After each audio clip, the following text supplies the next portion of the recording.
Hey bitches, welcome to my channel. My name is Will, and today I'm going to be covering the third and final installment of the little series I created where I'm talking about my dream horror movie concept. This is our big conclusion, baby, and I'm underwhelmed.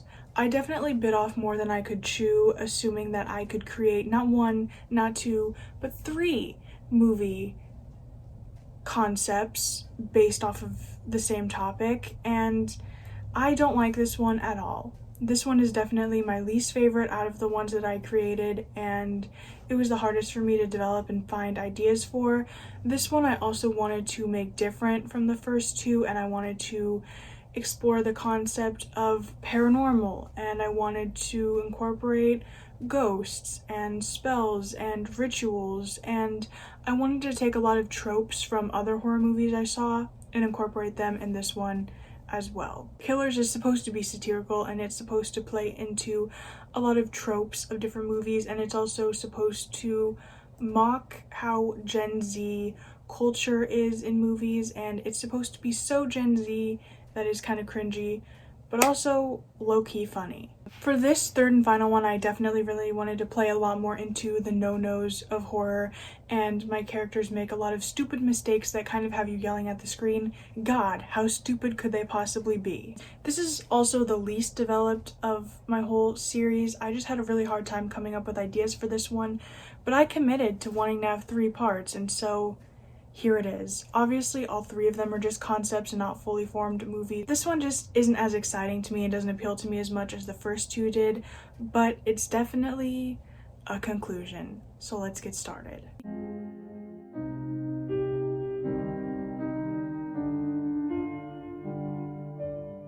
The first Killerz movie took place sometime in November or December, just a little bit before Christmas, and the second Killerz movie took place just a month or 2 after that, on New Year's Eve. This movie, however, jumps in time a year after the events of the first movie, so it's officially been a year since the big mall massacre and the New Year's Eve massacre at their grocery store. The town that they live in is having a small, or I guess huge, memorial for everybody who lost their lives the previous year over the holiday season. We can see that the town is not in the holiday spirit whatsoever. They've lost all hopes of any festivity because of the previous year's events, and the town is really quiet and solemn. But I suppose it's hard to have joy when 23 people lost their lives over the span of a couple months the year before, isn't it? Really puts a damper on the holiday plans. Among the attendees of the memorial, we see our survivors from the previous movie, Jill and Melody. And we see that Melody has a younger sister, Kinsley, and Kinsley has 2 friends alongside with her, Kelly and Alexis. We find out that Kelly is the daughter of Susan and the sister of Tina from our first movie, but we don't see any relation to Alexis and anybody at this point. Kelly, Kinsley, and Alexis are younger than our protagonists for the first movie. I set them between the ages of like 12 and 15, somewhere between the preteen, early teen age. Also at the memorial, we see Veda and find out that she did survive the attempt on her life from Killerz 2. And eventually Melody notices that Veda is there too. She kind of points it out to Jill, and they're kind of upset that their work wasn't finished. After the memorial, Kelly, Alexis, and Kinsley go back to Kelly's cousin's place where she's been staying since her family died. Brenda, her cousin, is super uninvolved with Kelly and doesn't really care what she does as long as she's not bothering her. You can see that they don't really have a strong family dynamic, and Brenda never cared much for her dead cousins because she wasn't even at the memorial. She kind of keeps to herself and is very quiet and odd and kind of spooky. The girls go to Kelly's bedroom where they talk, and Kelly mentions really missing her mom and sister, especially this time of year, and Kinsley says she might have a way for Kelly to be able to talk to them again. She pulls up a tutorial for resurrection that she found online in a tutorial by a creator who I decided to name Constance, who we can only hear the voice of. Since the whole point of Killerz is me and my friends in a horror comedy, I decided to give this role to my friend Noah, who doesn't like showing her face online. Constance is a self-proclaimed expert at dealing with all things paranormal. Kelly, Kinsley, and Alexis watch a tutorial of hers called How to Talk to Your Dead Relatives, and they decide that they want to give it a try.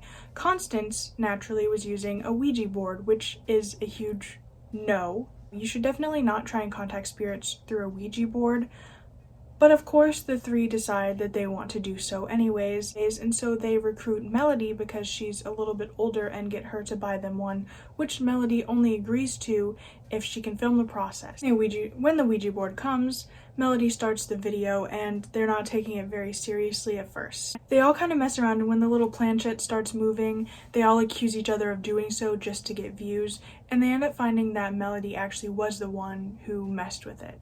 However, it eventually does start moving on its own, and the four realize that they have no clue who or what they're talking to. The three teenagers get freaked out and decide to stop, which Melody is okay with because now she's gotten something for views. Later on, they start to discover strange happenings around their house, kind of a little routine haunting. Cabinet drawers are being opened, things are being moved from the places in which they were left. They start hearing eerie noises, things like that, but they decide against vacating the house, which is another huge mistake in horror movies. Don't stay in a house that's obviously haunted, especially when you don't know who you're dealing with. At one point, Kelly does assume that it is her mom and sister trying to communicate with her, but we find out that it is the ghosts of Presley and Theo kind of just joking around and taunting them. Everything they do is harmless but annoying as they kind of just move things around and give the teenagers a good scare. Eventually, they grab sheets and start moving around under the sheets as ghosts. The kids find out that the ghosts are relatively harmless, and they decide to try again, since technically it did work and they did conjure up spirits, just the wrong ones. Oogly, bitch! Somehow, through horror movie magic and maybe some form of ritual, Ellie, Kinsley, Melody, and Alexis end up reviving the whole original cast. Eileen, Kathy, Susan, Tina, Martha, Diane, Sharon, Linda, Marissa, Charlie, Lydia, Zoe, Nicole, Presley, and Theo are all there. Immediately after the protagonist and antagonist see each other once again, they all kind of start to taunt each other. Presley immediately walks up to Martha and kind of just goes ho ho ho, finds some Christmas decoration and is like, seems like your Santa decoration would have been pointless right now, and they all just kind of start taunting each other like that. Theo tries to kill Diane since she's the one who ended him while he was stuck in the escalator, but she revitalizes, and so he tries again, in which she resurfaces again. She kills him and he comes back, and that is when they realize that they are unable to kill each other and they will just keep coming back. This is when Melody tries to take a stab at killing one of them by stabbing Presley, but of course Presley comes back to life. The teenage trio now realizes that they're in hot shit because they just summoned 15 people who only have vengeance on their mind. Marissa catches up with Melody and scolds her for killing her too during the last movie, and Melody explains that Marissa gave her clear instructions to make sure everyone was dead. We see a brief flashback from Killerz 2 where Melody is talking with all of the antagonists about their plan and how she was to make certain that the antagonists prevailed. Melody explains that she couldn't kill and finish off Charlie without killing Marissa too, but then Melody is forced to admit that one of the protagonists, Veda, did end up surviving. Marissa is naturally angry and decides in her mind then that they must have been brought back to finish the job. She also kills Melody then for being sloppy, which sticks. Charlie then points out that one of the antagonists, Jill, also survives and suggests that maybe they were the ones brought back to finish this thing. Protagonist and antagonist then part ways to find Jill and Veda, hoping that one group will prevail over the other, eventually saying let the best murderess win. Since Charlie's sister Chloe was sort of friends with Veda, Charlie knows exactly where she lives and she starts heading there, claiming that she is going to warn Veda of what's coming and protect her. However, Theo and Presley sort of guide their group and say if you want to play hero, that's fine, but we need to just go find Jill and end this once and for all. So Charlie ends up going to find Veda by herself, while the rest of the protagonists go to find Jill by themselves and the antagonists venture off to find Veda by themselves. The three teenagers then decide that they're going to try and contact Constance since it was her tutorial that brought them back. They do manage to get a hold of Constance via phone call, and Constance basically says that they're fucked. She has no idea why that happened, and she's forced to admit that she's not actually a paranormal expert. She was just having fun. Constance also isn't sure if killing the last remaining protagonist or antagonist would even do anything, and she tells the teenagers that they most likely just have to try and get rid of the ghost, which most likely means killing them off themselves, since they're not really able to kill each other. Still, out of desperation, they decide that they're going to start searching for the two different groups and see what happens. We see Lydia and Nicole out of the original protagonists taking it more so seriously and being more set on the mission, while Presley and Theo are kind of just having fun, wreaking havoc, and messing around, getting up to mischief as they can, while the antagonists are kind of charging mob style around to try and find Veda. Charlie eventually gets to Veda just a little bit before the antagonists do, so she can warn her to hide, but the antagonists end up getting there, realizing that Veda is there and capturing her, taking her to sacrifice in front of the protagonists just to rub in their defeat. This is where it got really hard for me to write things, and it definitely got less developed, but we're just gonna carry on. Around this time that the teenage trio shows up with little like makeshift weapons that they had and decide to just start taking stabs at anybody they can. The first death being Linda, and then unfortunately Nicole. So they've come to the conclusion that the living can kill them. They're unsure if they can kill the living, but they know that they can't kill each other. We get to see Lydia shine a lot more throughout this video. I didn't focus on her as much in the original, but she definitely gets her moment of stardom this time. She's definitely a strong character who will do anything to protect her friends. She threatens the three teenagers since her friend Nicole was killed. She does opt out of killing them, but reinforces the fact that if they try anything again, she will end them. The three kind of back off while they try and figure out what they're going to do. Lydia then takes the initiative to just find Jill and get this done and over with, and Theo accompanies her. Finally tired of all this bullshit. Theo really never wanted to play nice, but Lydia did. But we get a moment where she tells Theo that she's tired of playing nice, and we see brief flashbacks of her dealing with past customers and how they would treat her. So while those two went off to try and hunt down Jill, Charlie, Presley, and Zoe are left to figure out what to do about Veda and the antagonists. Kathy and Eileen are sort of planning to lead the sacrifice on Veda because they were the first two killed in the first movie, so they're being given a chance to redeem themselves in front of Marissa. We can definitely see some resentment between them and the rest of the antagonists, particularly Kathy. They said that Eileen at least put up a fight, but Kathy was just killed by some scissors. So they're really laying into her and kind of being like, don't let us down this time. Susan especially really lays into Kathy, and Presley actually comes to Kathy's defense and tells Susan to shut the fuck up because she was taken out by Jojo Siwa and the Rainbow Axe. Presley and Zoe kind of taunt the other antagonist while Kathy prepares to end Veda's life, but she gets a change of heart and stops. And she kind of expresses to the antagonist that she never meant for things to go this far, and that she's not even sure she wants to kill anymore, and that she was kind of glad she died so she didn't have to. She says that her shoplifting heist with Eileen was never supposed to turn into this. And so she gets shunned by the antagonist, Eileen momentarily killing her, but of course, she comes back to life. However, during the process of what the antagonists consider Kathy's cowardice, Veda manages to slip away, which sends them all on another search party. Theo and Lydia do end up finding Jill, and they tie her up, explaining what they believe needs to be done. However, they do hesitate when it comes to the kill, Lydia especially. She's not sure if she can justify just taking out a woman who did nothing to her when she's not even sure it will do anything. However, Theo has no problem just ending things, and he kills Jill himself, which works. However, after Jill dies, they're devastated to find out that nothing really happened, and now they've just got another dead body on their hands. Lydia is a lot more remorseful than Theo, but Theo reminds her that Jill wasn't innocent, and she was a part of this antagonist group. The search, Kinsley, Kelly, and Alexis are still looking to see if they can find any information, if not from Constance, then maybe by a true paranormal expert. Everybody at this point is incredibly frustrated, and Zoe proposes a truce between the two groups, who says that they should just be grateful that they were brought back to life, and asks them if they really want to spend all eternity going after each other. The antagonists are kind of stunned by the speech, and Presley immediately goes yes and heads for Martha, but Zoe kind of pulls her away. Antagonists kind of look amongst each other as Presley and Zoe are walking away, but that's when Zoe spins around and says psych and kills Susan. She comes back to life, of course, but Zoe enjoyed it and says that she enjoyed killing Susan twice. They'll get into a huge fight where Zoe died once by Tina died once by Presley, Zoe died once by Eileen, Marissa herself died at the hands of both Presley and Zoe, but all of them, of course, were revived. Eventually, Lydia and Theo do catch up with the others and say that Jill is dead, but nothing happened and nothing changed. Catch up with Kinsley, Alexis, and Kelly, who happen to find out that a paranormal expert conveniently lives in their little old small town. She's the town's social recluse, and her name is Mildred. Naturally, they track her down and explain their situation, where Mildred initially refuses to help. She gives some dramatic backstory as to why she won't and what happened to her in the past and why she's so hidden off from the others, and turns them away. However, after the teenage trio leaves, she has a moment of reflection and realizes she doesn't want the same events to reoccur, and so she leaves her house for the first time in a long time, going out to help them. I swear I've seen this trope a million times in movies, a convenient, quiet person in the town who manages to know the whole backstory and the answer to everyone's problems, who refuses to help at first but then has a change of heart, so naturally I had to bring that in here. The teenagers catch up with the remaining protagonists and antagonists. Just as the teenagers arrived, Presley and Zoe were kind of in the middle of questioning Charlie as to why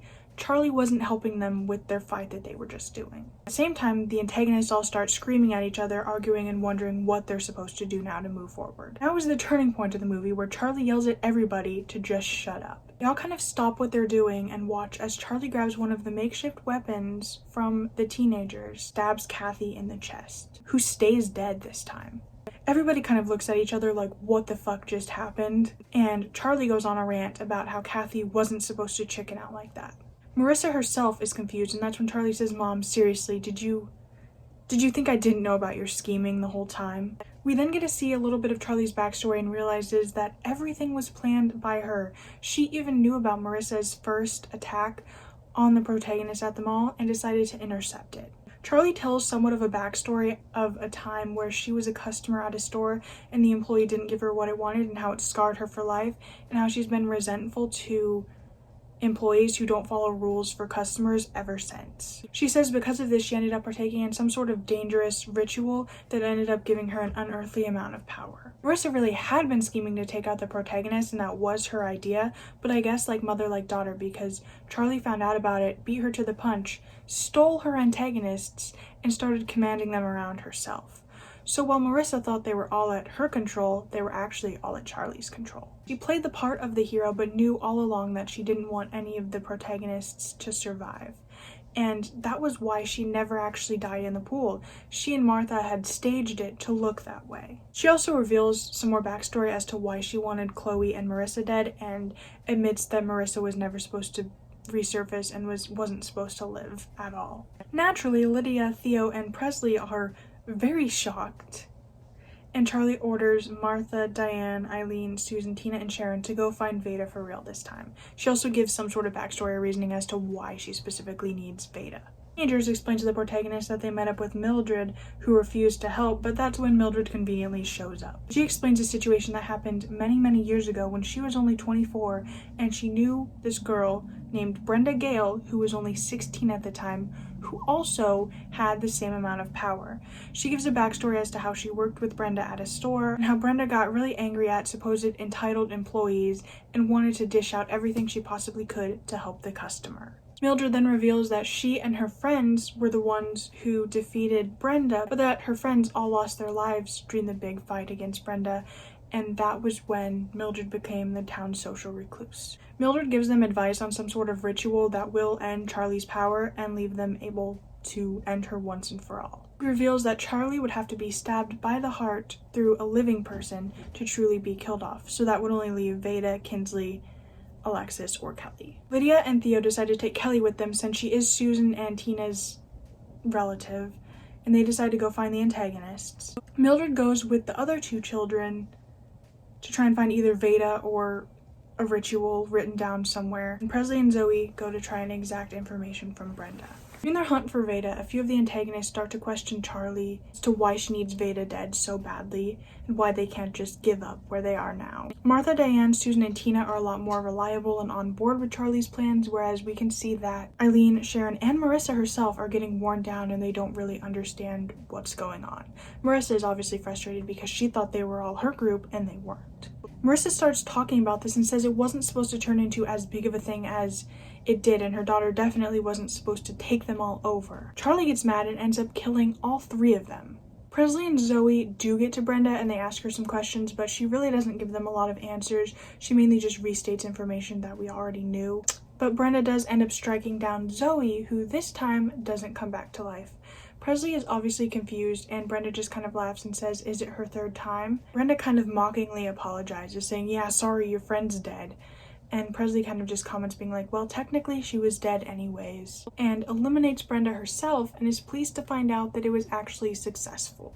This is a weird plotline. I don't know why I put it in there, but I did. Presley goes to find the rest of the group while Mildred and the two children accompanying her find Charlie's house, and they end up finding a book in Charlie's room which reveals a spell that might be able to end it all. Lydia, Theo, and Kelly do find the remaining antagonist, and they try and appeal to Kelly's mom and sister, but they're unsuccessful as they are very loyal to Charlie, and if they go against Charlie, she would literally kill them, so, you know. And Presley comes up behind Diane and kills her, and Charlie is angry to find out that Diane actually died off, and Presley just kind of comments, "Third time's the charm." Charlie is frustrated now that she's lost another one of her allies, and she tries to convince Lydia, Theo, and Presley to just tell her where Veda is so this can end. Presley actually says okay, but essentially just leads Charlie on a wild goose chase around town, stalling until midnight, which we found out earlier in the movie is imperative to be done before midnight because whatever Charlie is doing technically has to be on this specific day on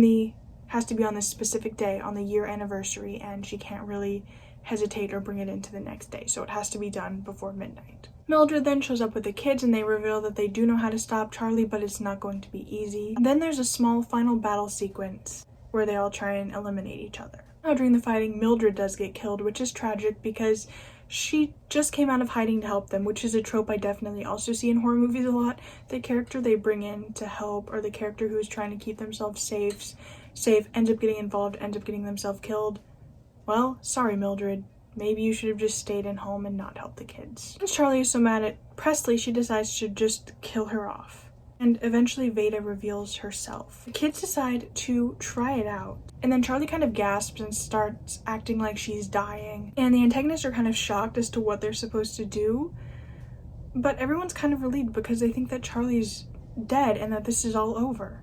However, once the clock does strike midnight, all of the ghosts realize that they feel really, really strange, and they kind of just fade away into bright lights and dematerialize and cease to exist in the living realm. The alive people, so the three teenagers, are shocked to see that Charlie's body is still remaining on the ground, and she sits up. They're obviously confused as to why their ritual didn't work, but Charlie just kind of runs up to Veda, puts a knife through her chest, and says, "This isn't over." And the screen then fades to black, and that is the end. As I've said, this is definitely my least favorite in the whole franchise. It doesn't feel as organized as the past two. The concepts are kind of wild, and I was definitely just trying to bring characters back and give them more kills, but it was much harder to do this time. So in general, I'm not as happy about this one, but it's here. I do like some of the things I did with this third installment. I do kind of like playing with the idea of them coming back as ghosts, and I do kind of like the idea of Charlie being the villain. I knew that that was something I wanted to incorporate when I started the series, and I kind of like the general idea of them like being on the quest for something and Charlie needing to do something, but it just wasn't as organized as it could have been, and it's definitely not my favorite, but it's here. So that officially ends the Killerz franchise. With that being said, that is all for this video, and I'll see you in the next. Peace out.